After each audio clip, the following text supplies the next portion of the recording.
Hey there, young scientist! Welcome to Reach Out Teacher. I'm Remy, and in this video, I will be talking about the components of a typical lab report and how to write one. Before we learn to write a lab report, let's get an overview of what it consists of. The first section that you will see in a lab report, beside the title of course, is the abstract or the summary. As the name suggests, it is a quick overview of lab report and it highlights the most important findings. Next comes the introductions. This section provides readers with background information going from broad to more specific to help them understand your results section. It also explains why your research is necessary and any reasoning behind your hypothesis. The materials and methods section is traditionally right after the introduction. In this section, you will describe any reagents, setups, and methods used in your experiments so that if anyone wants to replicate your experiment later, they can. Following materials and methods is the results section, and it is the most important part of your lab report. Results are presented in figures and tables here. This section also briefly summarizes your experiments and describes the results and states the conclusions. Then there is the conclusion. It contains the summary of your most significant findings and whether it supports or rejects your hypothesis. You should discuss any potential errors or caveats of your study here and how it can be improved in the future.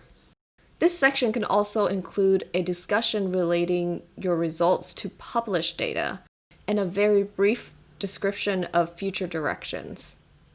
And last is the reference section where you cite all sources mentioned in your lab report. A lab report is structured in this order to make it easier for you to read, but this is definitely not the order you should write your lab report in. Instead, I recommend the following order. First, you write the results sections.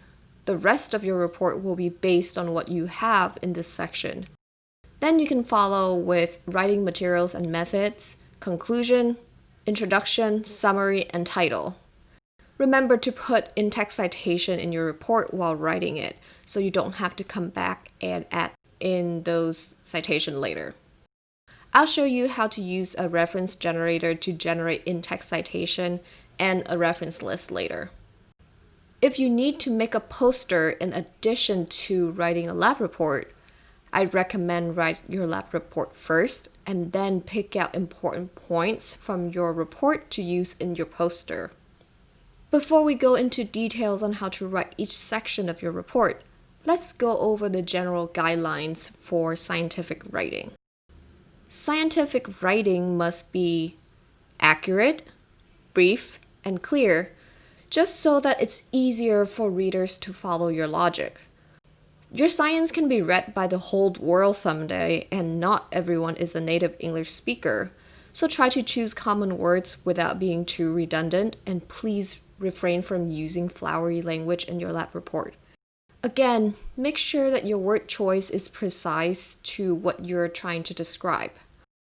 Since this is science and not fictional writing, everything in your lab report must be accurate to the best of your knowledge and supported by either published literature or your data and reasoning.